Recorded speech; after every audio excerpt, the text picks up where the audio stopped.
大家好，我係阿仔。呢一個嘅 X 爆精華呢，就係將啱啱琴日直播嘅嗰條片啦，咁我就再整短啲咁啊，睇下有冇吸納到啲新觀眾啦。可能每一次有啲手足見到成條片2-3個鐘喎嚇，就費事撳入嚟睇，咁啊將嗰啲重點呢，就剪翻落去呢一個精華度啊，咁啊睇下會唔會有手足條片短啲呢，就會入嚟睇下啦。正如標題所講we stick together and move on to the next one。呢句説話咧就係剪輯於喺曼聯自己官 page 嘅 social media 度吸落嚟嘅。一踢完輸咗呢一場嘅英超首輪比賽之後啦，就即時 post 咗出嚟㗎啦。咁亦都相信佢係希望球迷同佢哋一齊即係唔好再討論呢一個輸波啦。波咧就輸咗㗎啦。亦都已經挽救唔翻㗎啦，但係我哋點樣可以做翻好啲，令到呢件事唔好重蹈覆轍呢？呢樣嘢先至係最關鍵嘅。唔知各位曼迷係咪已經喺呢個悲痛之中咧就回復翻嚟啦？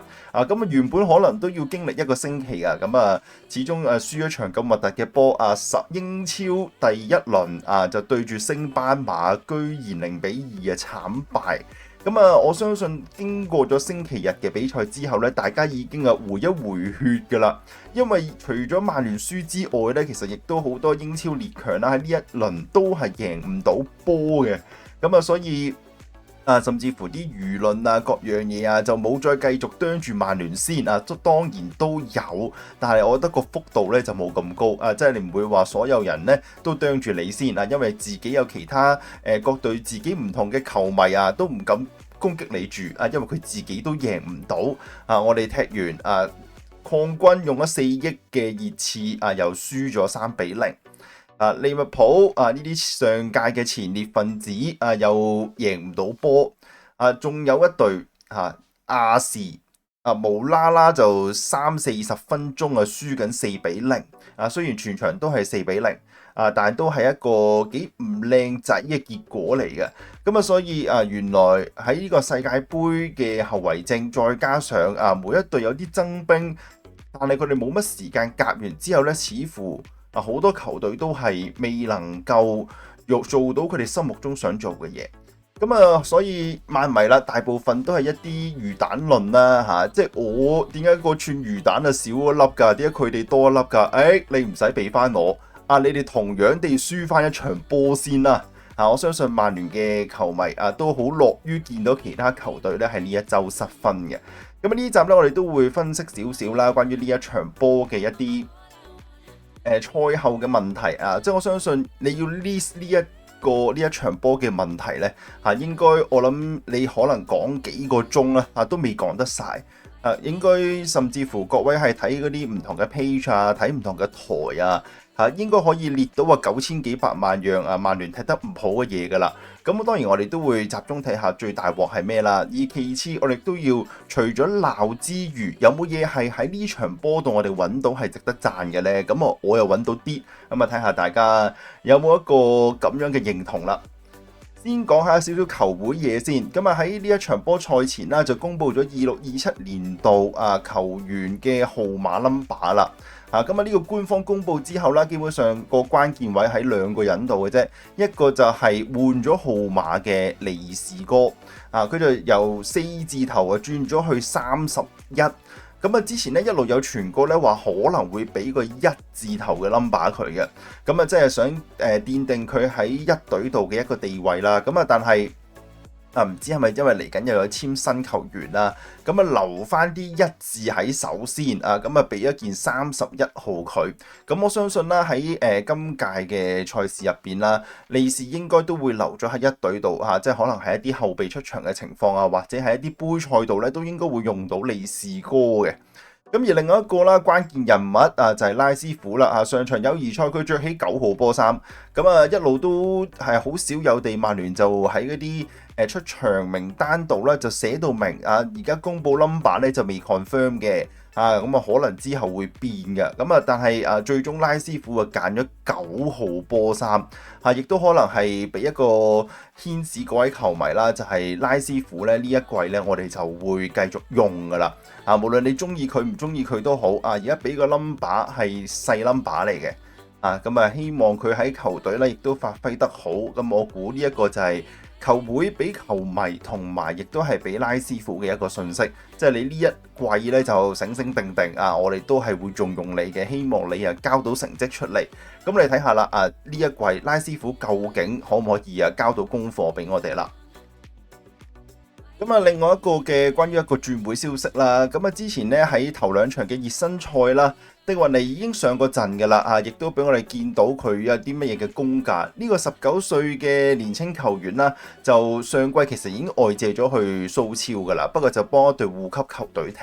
咁但係今次咧喜百年都係蘇超球隊就選擇外借佢。佢暫時啦喺呢一個我錄呢條片嘅時候咧未踢嘅，佢仲有歐協聯嘅外圍賽踢緊，首回合踢咗，咁佢仲有機會咧係可以打到歐戰嘅，咁所以對於佢嘅成長之路咧，我覺得係會幾理想嚇，即係一隊球隊有機會踢到歐戰，佢應該可以攞到唔少嘅經驗嘅。咁佢本身咧即係正常佢打個位置咧係應該打防中或者中場中嘅。咁但係曼聯咧喺季前熱身賽嗰2場有份出場嘅熱身賽咧，佢用佢打中堅嘅。我唔係好理解點解佢成日會將啲球員咧就轉一轉個位，即係你話原來唔係佢都有咁嘅能力打嘅，咁我都接受。但其實佢得178 cm 高，其實你又要叫佢打中堅，係唔係佢一個最佳嘅位置嚟嘅？咁我唔知道點解要用佢打到中堅咧，係純粹抽蹬腳定係點啊？咁但係我相信佢去到蘇超球隊咧，應該會俾翻個防中位置佢打嘅。咁睇下啦，有冇機會外借完佢之後喺下季有冇機會翻嚟搶翻少少一個位置呢？咁但係咧，好似據聞即係佢喺佢嗰個借用條款咧，就有一個可以買斷嘅條款，但就唔係強制嘅，就睇下佢成長之路係點啦。咁另外一則比較令人震驚嘅消息啦，就係喺對後城嘅賽前咧，大家都冇聽到任何有球員受傷嘅消息，直至到佢公布一個出場名單，我哋就見到阿密正選後備都冇喺陣中喎。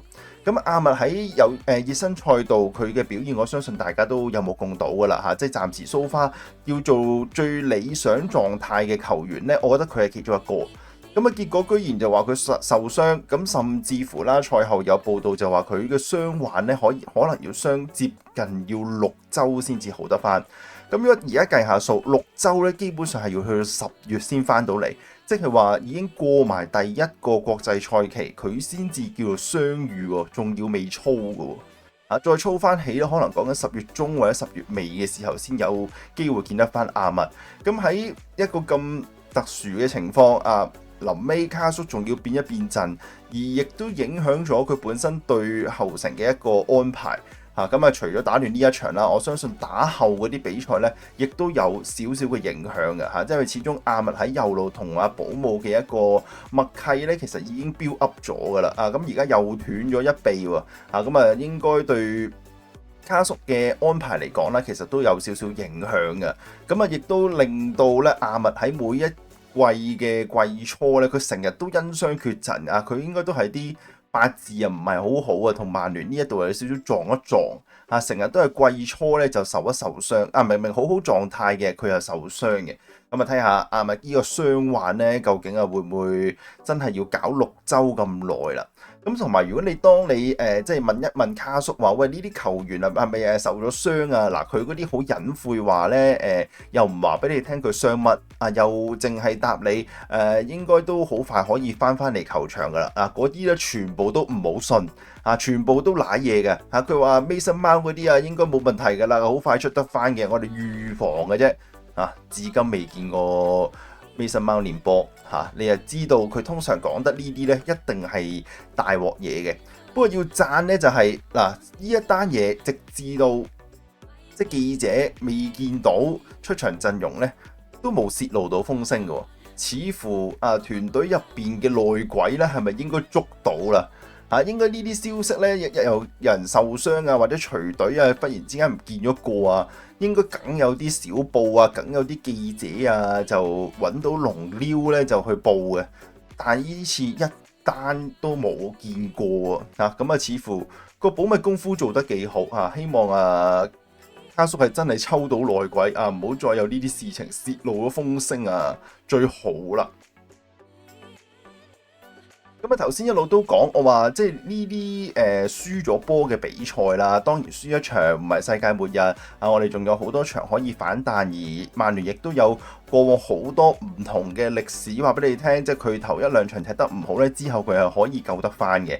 咁但係打得唔好係要鬧，咁所以我哋都會集中可能講下一啲後防嘅問題同埋前場組織嘅問題。咁但係做得好要讚，咁啊可能你哋會問，喂，呢場波都有嘢讚，喂，極肉酸喎嚇，輸俾星巴馬，根本上你係要碾壓對手㗎啦，有乜理由仲有嘢可以讚啊？咁啊，你睇下以下我所講嘅，你哋認唔認同啦？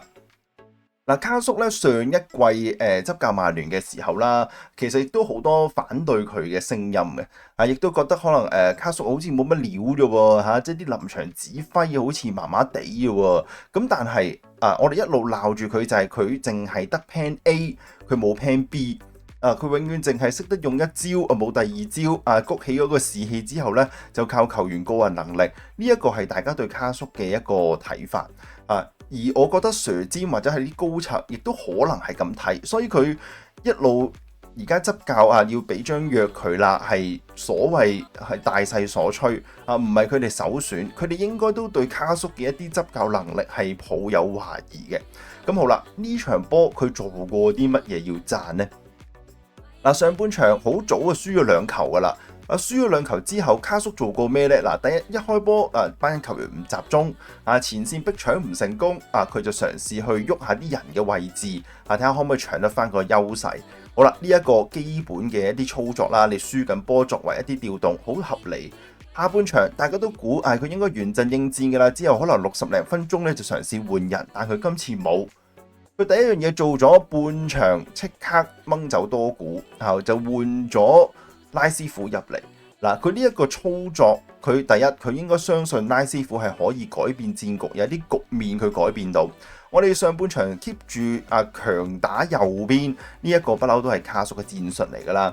咁但係佢換拉師傅落嚟嘅目標就係佢希望左邊都拉翻平衡少少，即係我哋都係打側重一邊，但係萬一個波已經要轉到去左邊嘅時候呢，我想同樣地用到左邊嘅進攻唔係淨係單靠吸翻入嚟中間起腳射門咁簡單，我係要喺左邊組織到攻勢嘅。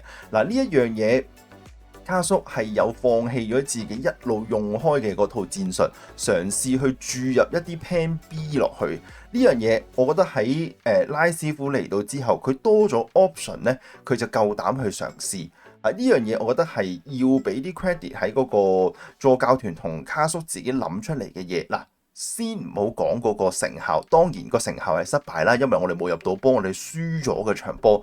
但係佢哋能夠作出一啲調動真係打返啲唔同嘅嘢，其實就已經係一個好嘅改變嚟㗎啦。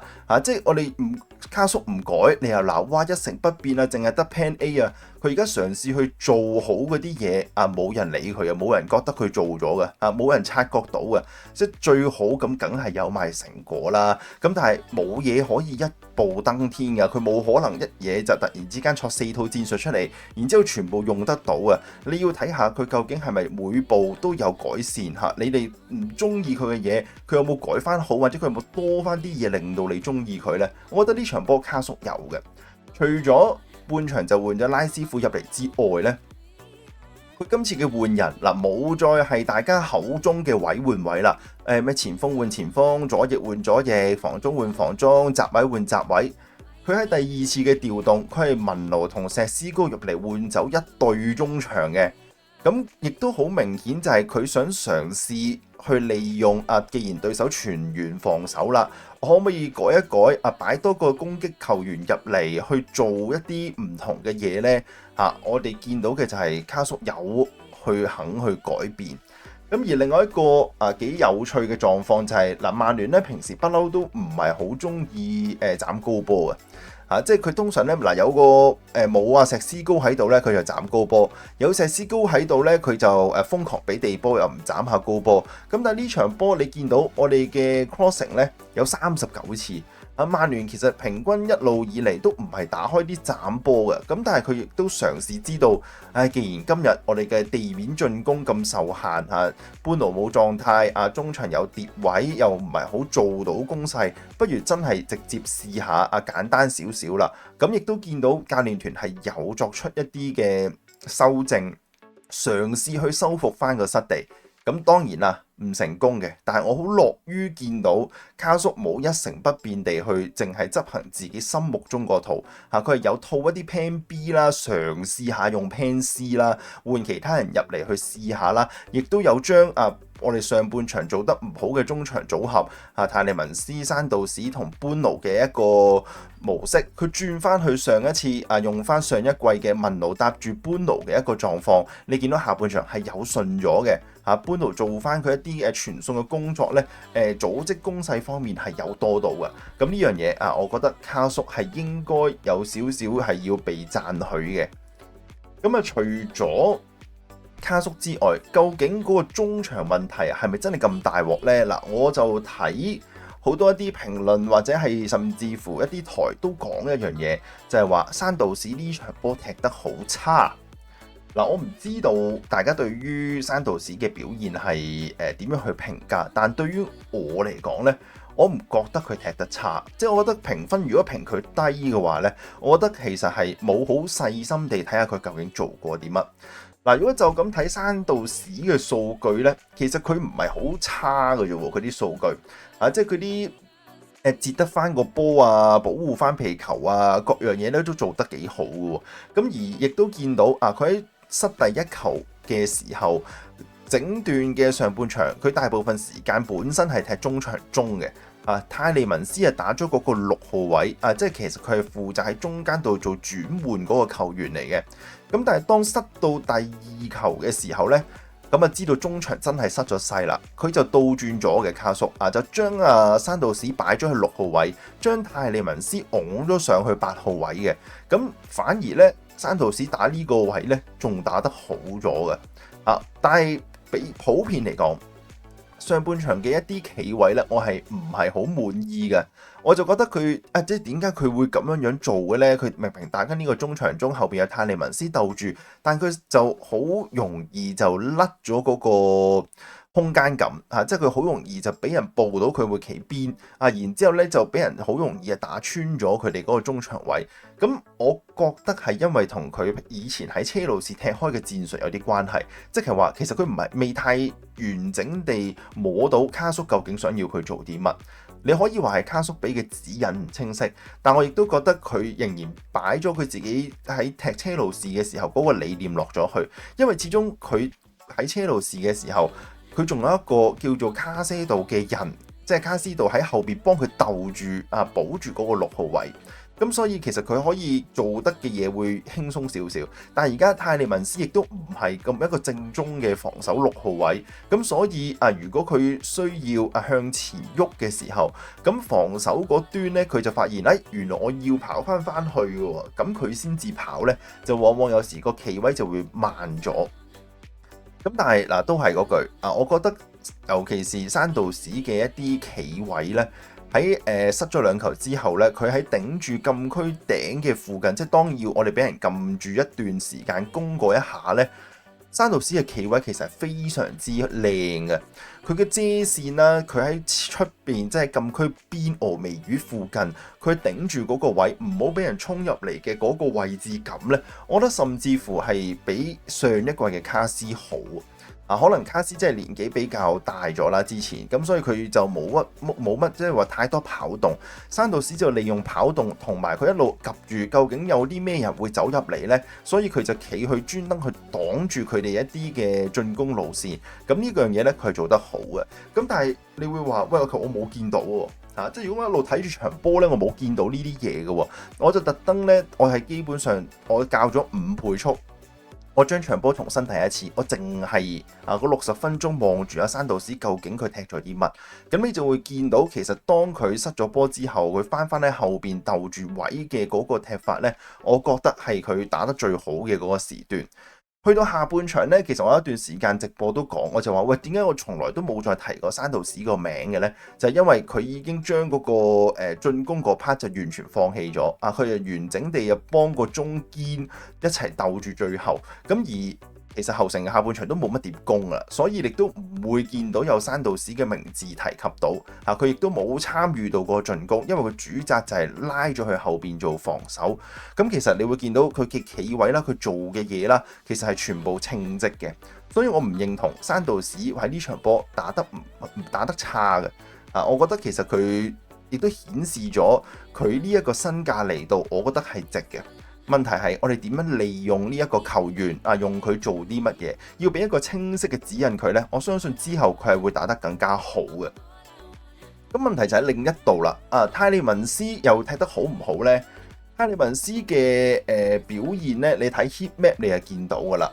如果佢作為一個中場中嘅球員呢，可能係打得好，但係其實好即係其基本上一輸咗第二球之後呢，佢就已經唔係打緊嗰個6號位啦，佢就已經拱咗佢上去。咁你見到佢嘅 heat map 呢，其實你會知道佢偏向咗，即係我哋集中喺右邊攻啊嘛，佢就會企得靠右嘅位置。咁但係同樣地，Bruno 就成日出現喺呢個位置，咁就令到我哋個觀感就成日覺得佢同 Bruno 成日就搭咗位，呢一個就係鐵一般嘅事實。其他數據呢，就係我有樣嘢我冇估到個數字咁高，就係原來佢喺失咗控球權咧，失咗11次。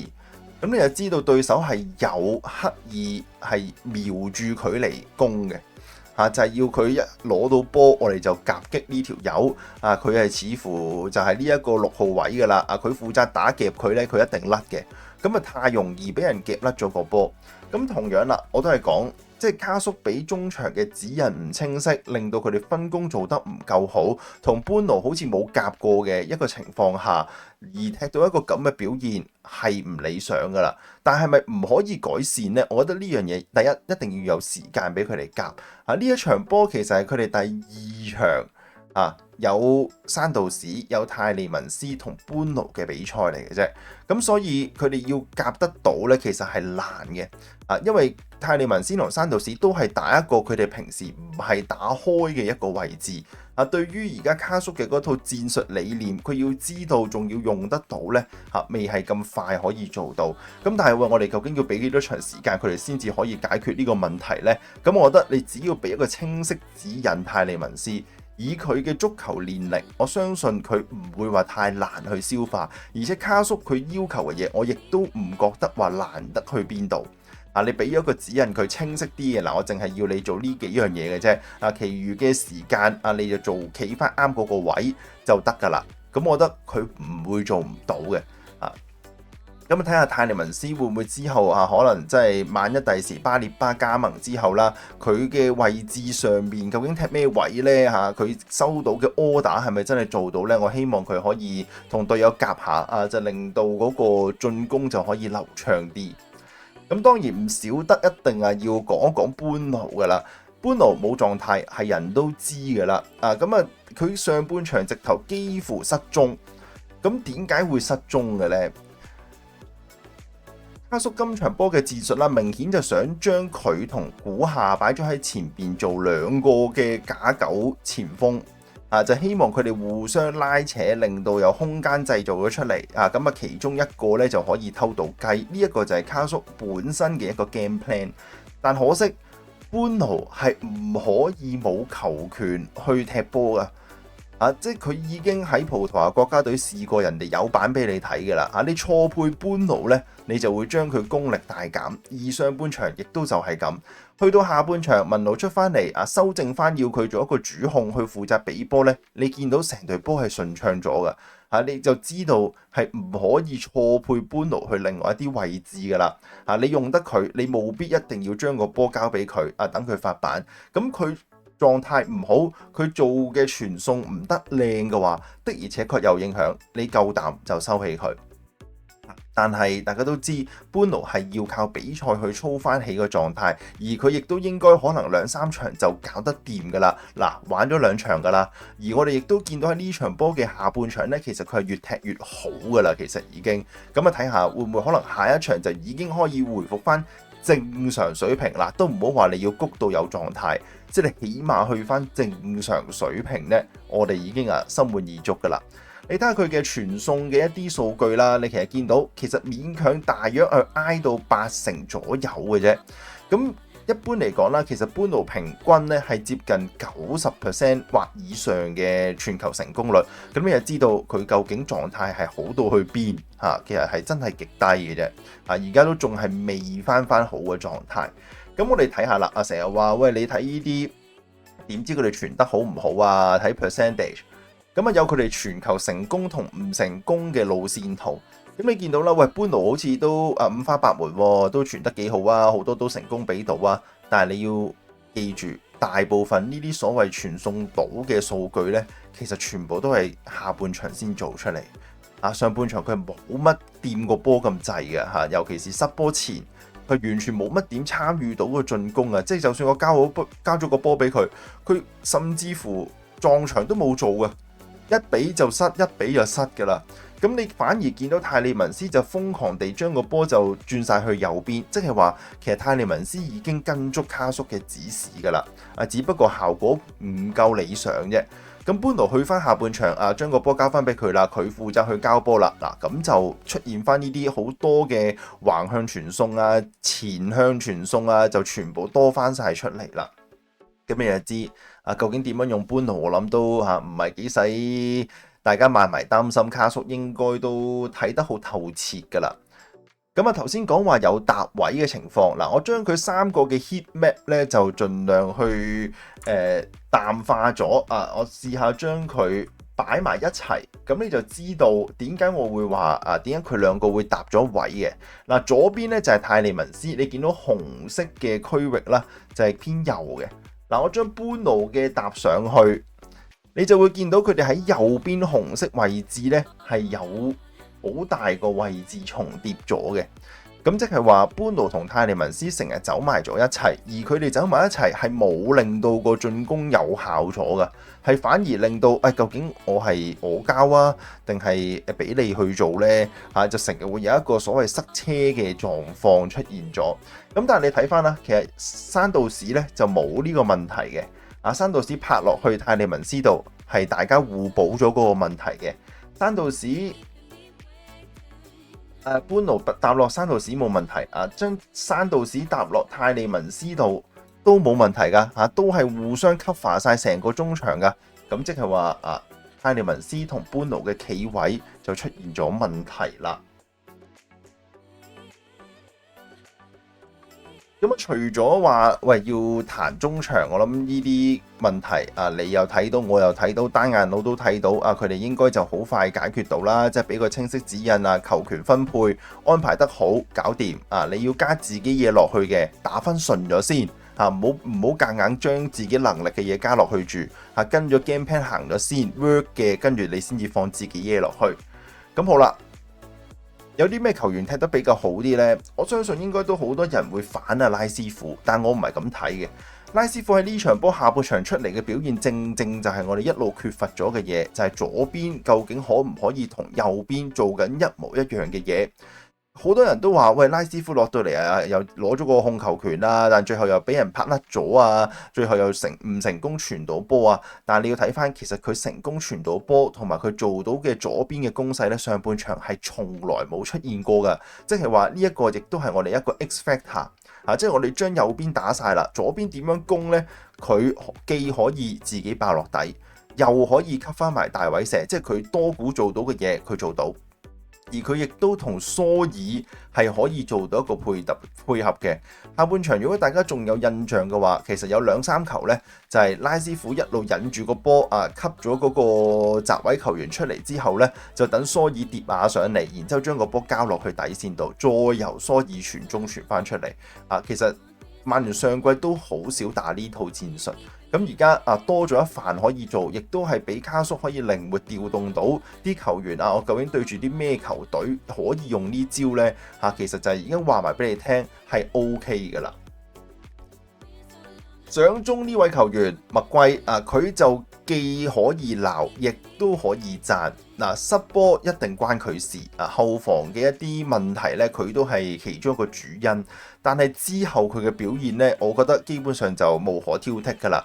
要射波有射波，要傳中有傳中，要走位有走位，由後場引球去到人哋禁區佢做到，要將個波帶埋入禁區佢亦都試過。基本上下半場任何球員做唔到嘅嘢，麥圭一個人做晒俾你睇。你話佢心諗你究竟要我做幾多嘢，你哋先肯原諒我？佢全部都有做嘅。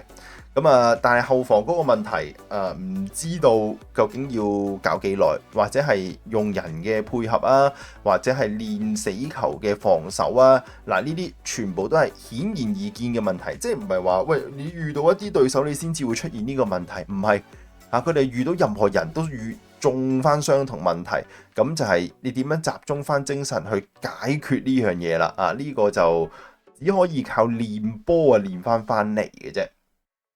咁我哋成日都話喂，呢場波攻極都攻唔入，係咪完全零攻勢呢？又唔係嘅，有樣嘢做得幾好嘅。呢一個明明就係可以破到對方密集最關鍵嘅一個模式，但係佢哋出現咗一兩次之後呢，就自此之後冇用過。咁呢球波呢，就係馬沙喺後半場啦，你見到我哋有3個前線跑得嘅球員佢哋全部呢唔係直線跑，佢哋全部係車線向右跑嘅。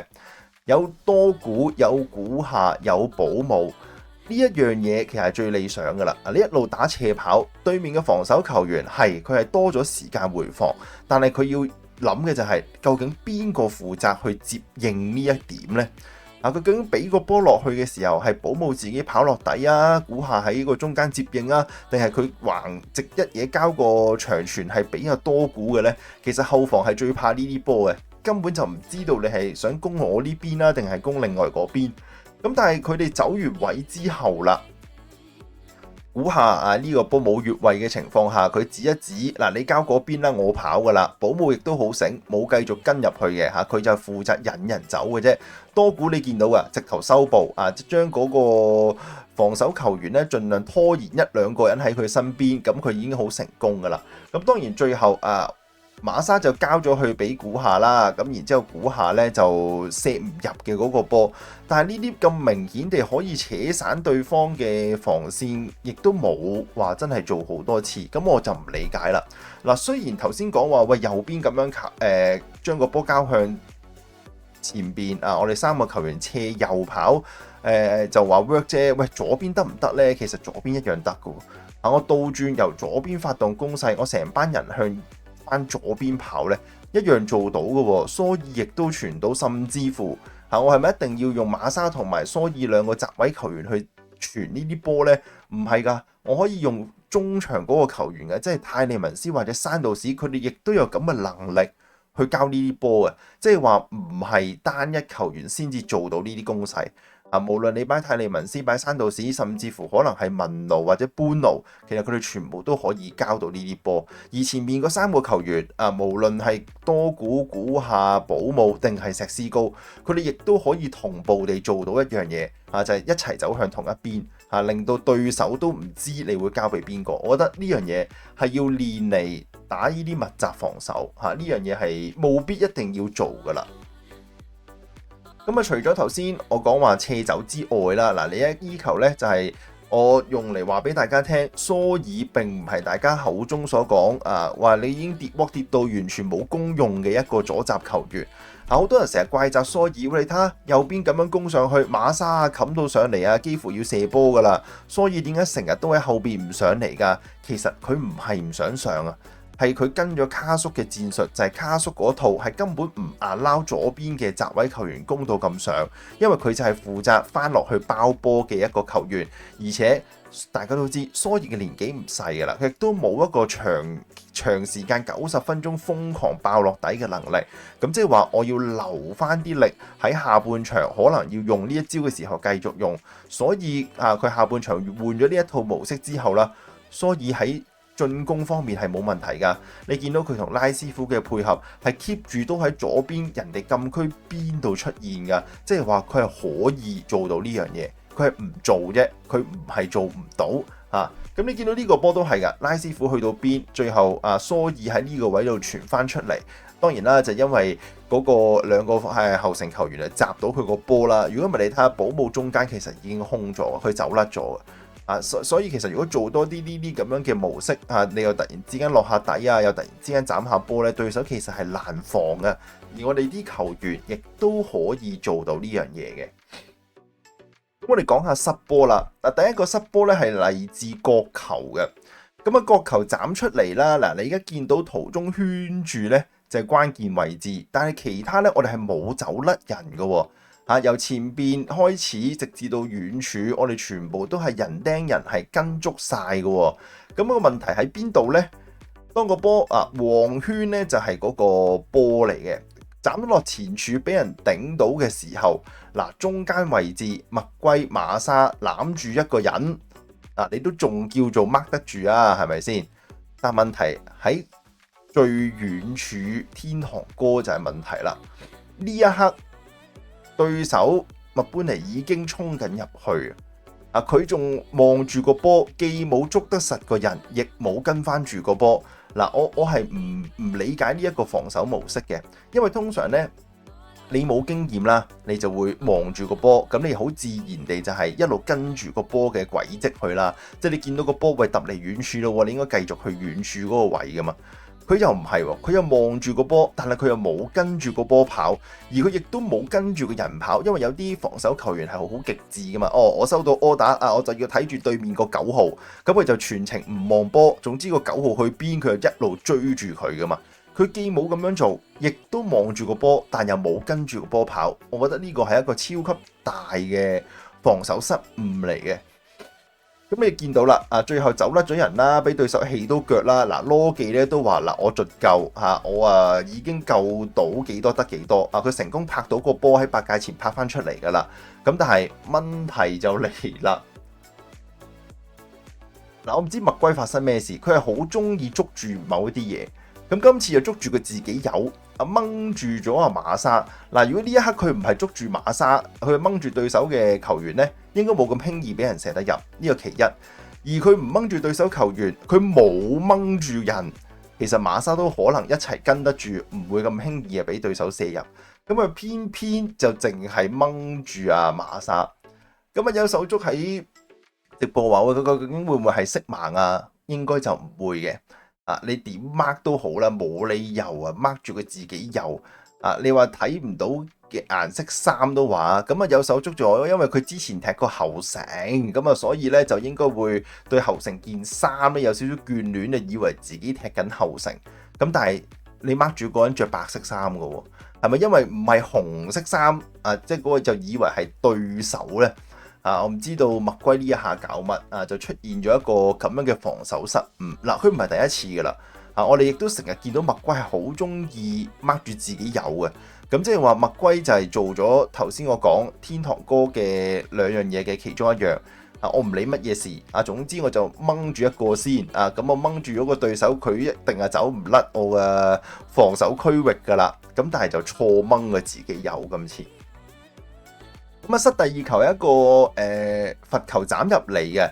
前邊個圈麥龜跟人又掹翻住，終於唔係掹住自己有啦就掹住對手噶啦已經。咁佢亦都曾經啦，我見踢咗入E球之後啦，佢係有同球證投訴嘅，就係話對家咧就拱跌咗泰利文斯嘅。咁佢就覺得喂根本就犯規，咁但係球證就冇理佢嘅。咁後邊啦，我哋仍然有3個人令到對手去坐咗 box 嘅。一個品字形 mark 住咗對手2個人，理論上係唔應該失波嘅。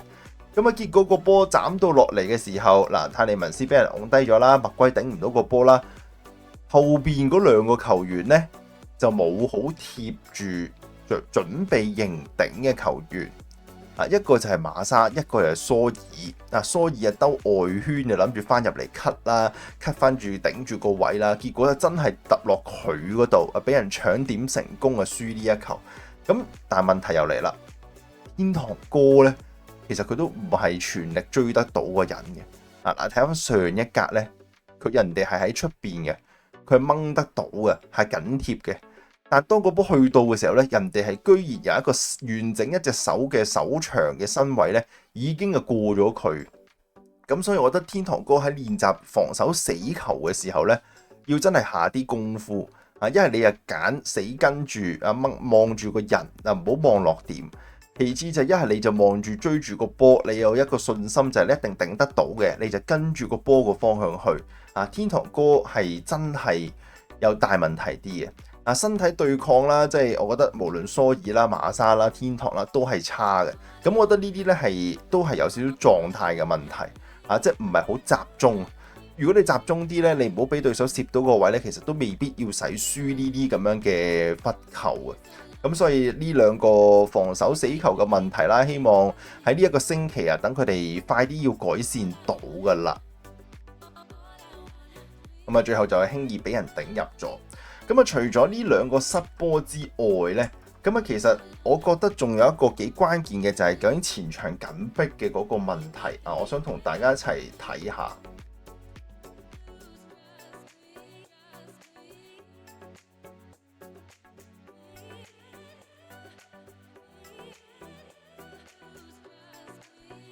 咁你會見到啦，我哋喺上半場咧，對手打3後衛嘅情況下啦，我哋就擺兩個叫做所謂假九嘅球員，就諗住去前面逼啦。咁你都見到佢哋唔係好逼嘅。點解佢哋唔會話人哋攞波就向做前場緊逼去做呢？最主要嘅原因就係當般奴上咗去，古夏上咗去，其實就好輕易交到個波向右邊，因為多古咧就成日猶豫，我究竟上唔上去逼呢？嗱，我上去，又會形成有空位，對手又交翻落嚟。我唔上去，佢又可以好輕易地帶住個波一路上前行。咁個問題就嚟啦。咁其實如果多古上咗去逼嘅話，蘇爾一齊上，天堂哥移翻去跟邊，麥圭又跟翻住前面球員，其實咁樣人盯人係明明可以解決到嘅。咁呢個問題就係球員冇好落力跑嘅一個問題啦，跑動少呢個係非常之關鍵嘅一個狀況嚟嘅。我都根本見到多古上去係得㗎，佢亦都有喺直播度望到㗎啦。佢不停睄蘇爾，究竟佢有冇上嚟幫我包位？當我上去啦，蘇爾喂冇上嚟喎，佢跑跑下突然之間停，佢就翻去，佢就費事孭鑊啦。當佢跑上去，蘇爾亦都翻咗嚟啦，咁就效果會好啲。呢一種嘅乜人模式呢，我見喺輸咗2-0之後呢，就出現翻啦，即係話佢哋已經修正咗呢一個問題，但係好明顯唔夠就係唔夠做太遲先至做你作為一個4-4-2模式去前面逼搶，你唔係應該每個人都有人 mark 住咩？無論對手打3後衛又好，5後衛又好，其實我哋應該有足夠嘅人去1打1去做一個逼搶噶嘛？點解咁輕易俾人走散咗，然之後就拉死咗嗰個位嘅呢？呢一個亦都係一個特別大嘅一個問題嚟嘅。咁除咗我哋話揾兩個球員去前邊不停換位睇下可唔可以追到啦。咁但係點解我哋一路都攻唔入呢？嗱，如果我哋做進攻嘅時候啦，對方嘅防中咧就會翻得厚啲嘅，亦都會將嗰個防線咧收到好窄嘅。我哋亦都已經嘗試keep 住就引啲人追翻出嚟，睇下可唔可以追唔追到。咁但係因為頭先我講過啦，當我哋失咗波嘅時候呢，山道士負責鬥咗後邊6號位，泰利文斯走咗上去。咁而般奴呢，亦都唔係一啲好中意走入禁區度嘅球員。咁結果佢兩個就成日得住咗喺呢一度。但我俾個波上去，究竟佢兩個點走位呢？而我哋亦都有另外一個問題，古夏今場波佢打正箭頭，佢亦都唔係一個成日走入禁區嘅球員。咁啊，結果呢3個球員成日就喺呢個位度出現，咁對手好簡單，就係我圍封翻呢一度，咁就好輕易逼得翻個球權走噶啦。即係除非你咁勁啊，彈幾下就撞到入去，咁當然有試過，但係效果係非常之唔成功啊。咁所以呢一個亦都係點解下半場要換走翻啲人啊，嘗試做下其他嘢去拉扯翻呢？就係卡叔亦都好明顯見到噶啦，中間撞咗位。而估下唔入去，根本就冇得做。咁而山道士而家佢打呢一個防中位置啦，當佢一齊上埋嚟做進攻嘅時候呢，明顯見到呢，山道士有少少唔係好適應嘅，即係佢亦唔知我而家呢個波交咗俾泰利文斯之後，我跟住要點呢？我跟住應該係要繼續幫手參與進攻啊，但我前面冇位嘅喎，估下又冇入去，般奴又冇入去。保姆喺拉咗邊，我後邊其實仲有人係冇人 mark 添嘅喎，可能我究竟要走去咩位呢？佢就選擇保守啲啦，一路鬥翻住就算啦。咁亦都令到山道士喺呢一個情況下喺進攻嗰度呢冇得搞。佢呢度泰利文斯喺呢個邊佢呢個走咗去 mark 佢啦，般奴走咗出嚟啦。估下喺佢側邊，佢俾咗般奴啦。咁下一步呢？對手就全部翻嚟夾翻住呢一個位，你有本事嘅咪可能斬個高波俾保姆咯，但係佢跟住就會好快又可以散得翻出去，再 mark 翻保姆噶啦，咁所以變咗幾個中場都唔知道應該點做好，亦都令到成個進攻一路猶豫。山道士俾邊個呢？泰利文斯揸住個波我俾保姆好啊，定係俾阿般奴好呢？每個人喺度猶豫就嘥晒啲時間咁呢一樣嘢，希望下一場唔好再見到啦我希望係可以減短到嘅呢一個狀況嘅。咁睇下如果經歷咗呢一次嘅失誤之後啦，即係翻去主場，究竟會唔會即刻做得翻好呢？我係希望立即見到個成效，即係你起碼會俾我見到啲球員係肯跑動嘅而唔係就係一路漫無目的互相喺度傳波嘅一個狀況希望會見到呢樣嘢啦。咁英超第一周嘅比賽踢晒噶啦，咁阿記就輕鬆3-0擊敗高雲地利啦。咁而其他嘅比賽啦，亦都非常之有利曼聯嘅。咁增兵大搞嘅熱刺3-0輸俾賓福特，賓福特係贏得好有說服力噶，成隊波咧就係猜到你完全係走散晒咁滯。咁百禮頓亦都4-0大炒亞士啦。曼城就好彩喺補時最後1分鐘又俾佢反勝到贏咗搬茅2-1。咁但係當中你見到佢哋用人咧都係有少少問題嘅，擺基爾打防中啦，奧維利打咗攻中啦明明有個卓基可以用嘅，可能又唔知係咪狀態未夠好定點啦即係亦都係一個用人上邊係有一個狀況出現嘅。咁再加上安達臣就受埋傷，咁唔知道傷幾耐，但唔知有冇影響啦。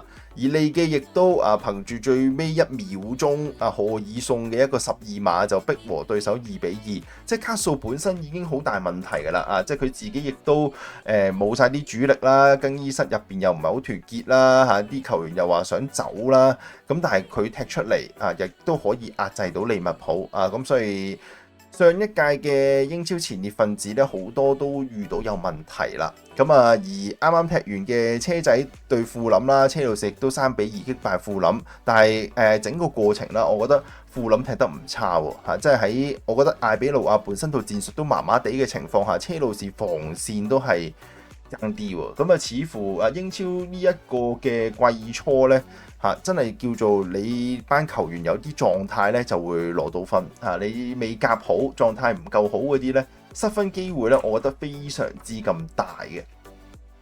咁喺一個嘅排行榜入邊我哋而家暫時都脫離咗降班區唔再喺18位，原本我哋就喺尾二多得熱刺即刻落嚟幫手啦，再加埋亞視就話雪中送炭送翻我哋上去17位。經過第一周之後呢，我哋就脫離咗降班區域啦，喺17。咁而喺上半版度啦，白禮頓贏4球就自然喺榜首啊。兩支升班馬侯城同葉士域治贏咗波，都攞住咗3分喺手啊，對佢哋今季始至要留翻喺度呢，亦都係有一個幫助喺度嘅。咁啊，嚟緊 Week 2嘅比賽啦，都有啲幾有趣嘅比賽喎。咁啊，其中有一場嗱，熱刺對紐卡素啊，熱刺啱啱輸完，翻主場啊，佢究竟對住卡素戰意又可唔可以保持到呢？定還是係連卡素都可以啊？我利記都搞得掂啊，冇理由你熱刺搞唔掂啊！可能都有一番惡鬥啊！咁而我哋呢一場曼聯主場對住葉士域治嘅波咧，將會喺周日嘅尾場先至踢嘅。咁啊，亦都喺成個 Week 2最關鍵嘅比賽咧，就係亞視對住阿仙奴。咁啊，亞視咧上年咧，如果冇記錯咧，佢好似開列都係頭5場冇贏過波，咩3和2負嘅好似。啊，佢今季係咪又想重演翻呢一個一幕咧？嚇，又諗住攞個2連敗先，然之後睇下自己隊波夠唔夠得翻嚇。唔知艾美利係咪有啲咁嘅癖好啊？係中意咁樣輸完波之後先至搞嘅。啊，咁啊睇下嚟緊 Week 2咧就會踢成點啦。咁啊，嚟緊星期4啦，8月27號英國時間5點咧就會進行歐聯嘅抽籤。咁啊，到時會開直播咧，同大家一齊吹住水啊，睇下曼聯會抽到啲咩對手啊？究竟我哋今年歐聯之路啊容易行啊，定還是係舉步難行呢？咁啊，睇下到時有興趣嘅手足啦，非常之歡迎你入嚟一齊吹住水啊，睇住呢個抽籤。咁啊，英國時間5點，即係話香港時間凌晨12點嘅，即係27號晚呢。咁啊，自己校定鬧鐘啊，睇呢一個嘅抽籤啦。咁啊，今集就嚟到呢度先啊。我哋抽籤睇完之後啦，應該都會喺星期5咧就做呢個賽前分析嘅。有興趣嘅話咧，到時就再睇直播啦。今集嚟到呢度，我哋下集見，拜。